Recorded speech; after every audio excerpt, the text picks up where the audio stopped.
છેલ્લા ઘણા સમયથી સાબરકાંઠા જિલ્લામાં ચાંદીપુરા વાયરસને લઈ લોકોમાં ભયનો માહોલ જોવા મળી રહ્યો છે।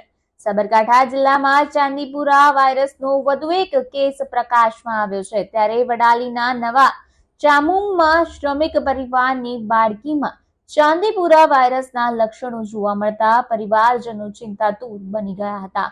ત્યારે હાલ બાળકીને હિંમતનગર હોસ્પિટલમાં ઓબ્ઝર્વેશન હેઠળ રાખવામાં આવી છે અને રાજ્યમાં અત્યાર સુધીમાં ચાંદીપુરા વાયરસથી 5 બાળકોના મોત નીપજ્યા છે, જ્યારે હિંમતનગર સિવિલ હોસ્પિટલમાં 4 બાળકો સારવાર હેઠળ વધુ એક કેસ પ્રકાશમાં આવતા આરોગ્ય તંત્ર દોડતું થયું છે અને ચાંદીપુરા વાયરસના લક્ષણો બાબતે તબીબે જણાવ્યું હતું કે આરોગ્ય વિભાગ દ્વારા બાળકોના પરિવારજનોના સેમ્પલ લઈ તેની પરીક્ષણ માટે મોકલવામાં આવ્યા છે।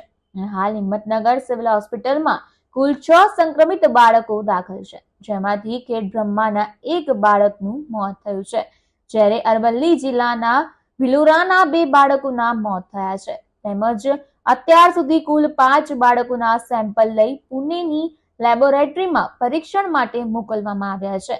આરોગ્ય વિભાગ દ્વારા વાયરસને પગલે ગુજરાતમાં યુદ્ધના ધોરણે સર્વે શરૂ કરવામાં આવ્યો છે અને ચાંદીપુરા વાયરસ ઝડપથી ફેલાઈ રહ્યો છે, તેને ફેલાતો રોકવા માટે આરોગ્ય વિભાગ દ્વારા સર્વે શરૂ કરી દીધો છે।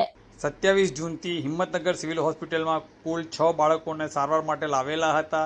એ 6 બાળકો પૈકી 4 બાળકોના મૃત્યુ થયેલા છે અને 2 બાળકો સારવાર હેઠળ છે।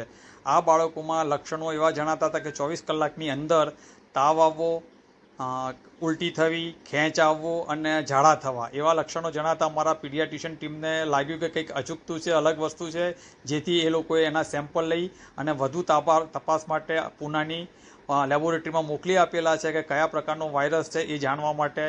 ચાંદીપુરમ વાયરસ હોઈ શકે કે જાપાનીઝ એન્કેફેલાઇટિસ હોઈ શકે, કોઈ પણ પ્રકારનો હોઈ શકે અને આપણા એરિયામાં ગઈ સાલ ચાંદીપુરમ વાયરસ એક વખત ડિટેક્ટ થયેલો છે, એ જાણવા માટે અમારી ટીમે આ સેમ્પલ લઈને મોકલી આપેલા છે।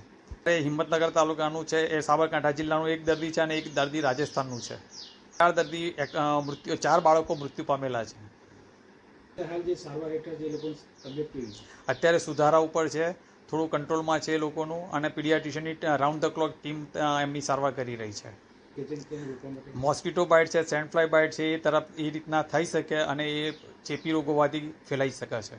આપનું નામ? Doctor Vipul Jani, assistant RMO civil hospital Himmatnagar.